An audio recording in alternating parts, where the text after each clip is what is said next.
Welcome back. I am so thrilled to have you here for today's explainer because honestly, we're going to unpack a piece of history that completely reframes how we view the modern world. We're going to dive deep into how ancient geopolitics fundamentally shaped modern science, global trade, and incredibly, the European Renaissance itself. We're looking at a civilization known as Al-Andalus. So, grab your notes because the history we're uncovering today is absolutely packed with surprises. So let me ask you this. Were the Dark Ages truly dark for everyone? When we hear that term, we usually picture this gloomy, muddy, medieval Europe, where human progress just kind of ground to a halt for centuries. But as we're about to see, while one part of the world was struggling through the dark, another part of the world was experiencing an absolute explosion of light, culture, and innovation. Let's start with Section 1, the shifting world order. Okay, so early Islamic expansion wasn't just some random wave of conquest out of nowhere. It was actually a highly calculated geopolitical reaction to a very volatile world map. First off, imagine being completely boxed in. These fledgling Muslim communities were totally surrounded by hostile, massive superpowers. On one side, you've got the collapsing Sasanian Persian Empire, and on the other, the super aggressive Byzantine Romans. So step 2 is basically pure survival instinct. Facing these immense threats, early Muslims pushed outward just to secure their borders. And step 3 is where the seeds of a golden age are really planted. They established Kairouan in modern-day Tunisia. Now, this wasn't just a military fortress. It quickly became a massive Mediterranean hub for trade and, crucially, for scholars. Moving right along to Section 2, crossing into Iberia. Picture the year 711 AD. The Mediterranean world was about to be turned completely upside down, but in a way that totally flips the traditional historical narrative on its head. The historic crossing of Muslims into the Iberian Peninsula, which is modern-day Spain and Portugal, was actually initiated by a plea for help. The local Jewish and Unitarian Christian communities there were suffering terribly under the brutal, tyrannical rule of the Visigoths. They literally begged the North African Muslims to intervene on their behalf. So it began as a requested intervention by the oppressed locals.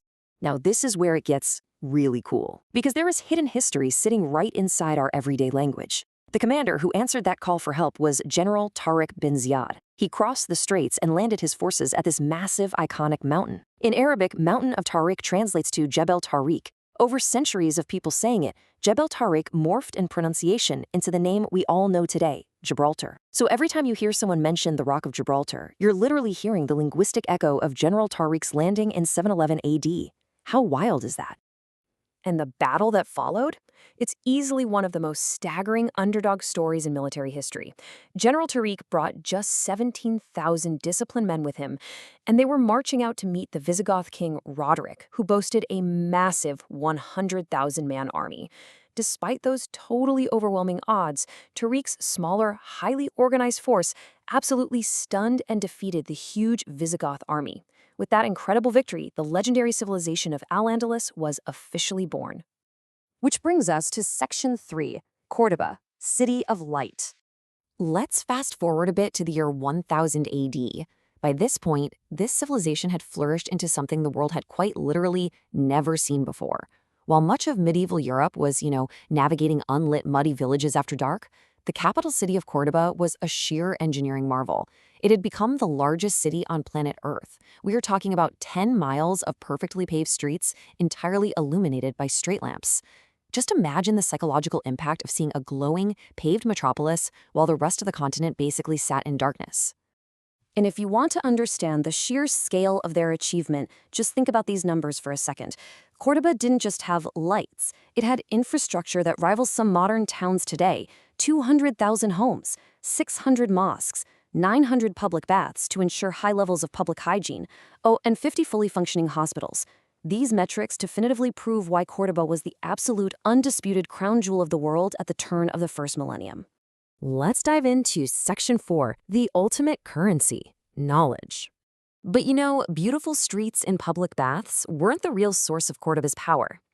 In Al-Andalus, wealth was truly measured in intellect, in research, and in books. Just let this massive number sink in, 400,000.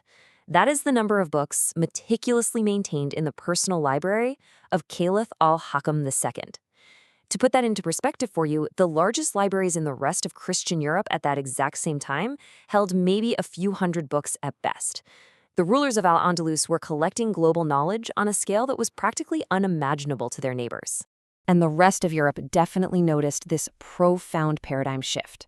Get this, we have historical records of King George II of England literally writing a letter to the Muslim Caliph in Cordoba. And what was he writing about? He was begging for permission to send his own niece to study there, because he knew for a fact that Al-Andalus was the only place she could receive a truly world-class, proper education. I mean, it's just an incredible historical contrast. And the subjects they were teaching in Cordoba? They're the exact same subjects you likely studied in school. Let's look at a few more fascinating etymological hooks. The foundational mathematical concepts of algebra, that comes directly from the Arabic word al-jabar. And the mathematical concept of zero, an idea that entirely revolutionized mathematics and engineering as we know it. It was known as cipher. But it wasn't just math either. The scholars of Al-Andalus were turning out rapid-fire scientific breakthroughs. They were absolute pioneers in cardiology and figuring out how the human heart works. They made massive advancements in optics, explaining how light travels and how our eyes actually perceive it. They even helped formalize the early foundations of the scientific method itself. And, on a slightly lighter note, they totally revolutionized agriculture and European diets by introducing citrus fruits to the continent. Actually, speaking of citrus fruits, I've got a really surprising fun fact for you. The Arabic word for orange is al-Bertical. As these delicious new fruits spread across the Iberian Peninsula, that word became so deeply associated with the region that it literally gave the modern European country of Portugal its name. It's amazing to think about how deeply intertwined agriculture, language, and geography really are. All right, let's wrap things up in Section 5, Sparking the Renaissance. So what does this all mean for us today? Well, all of this incredible innovation draws a direct line to the modern world we live in right now. A major millennium study analyzing the year 1000 AD found that out of the top 10 most advanced, populated, and significant cities on the entire planet, 6 of them were Islamic capitals, including, of course, Cordoba. The center of global gravity, wealth, and intellect was firmly, undisputedly seated in this civilization. Now, as time moved forward and borders eventually shifted again, the massive repositories of knowledge in Al-Andalus, those 400,000 books, the breakthroughs in optics, math, and medicine, were systematically translated into Latin. It was this exact specific transfer of knowledge from Al-Andalus to the rest of the continent that served as a direct catalyst to spark the European Renaissance. Make no mistake, without Al-Andalus preserving, expanding, and eventually passing on this incredible wealth of human knowledge, the timeline of global human progress would look radically different. Which leaves us with this final, really provocative thought to ponder today. If the math we use, the science we rely on, and even the names of the countries on our maps trace back to this exact time, place, and people, how deeply interconnected is our human history?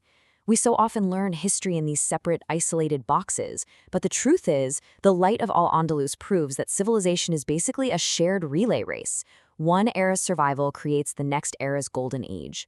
I highly encourage you to dig deeper into the incredible scholars of Cordoba. You will be absolutely amazed at what else you find. Thanks so much for joining me on this explainer, and keep learning.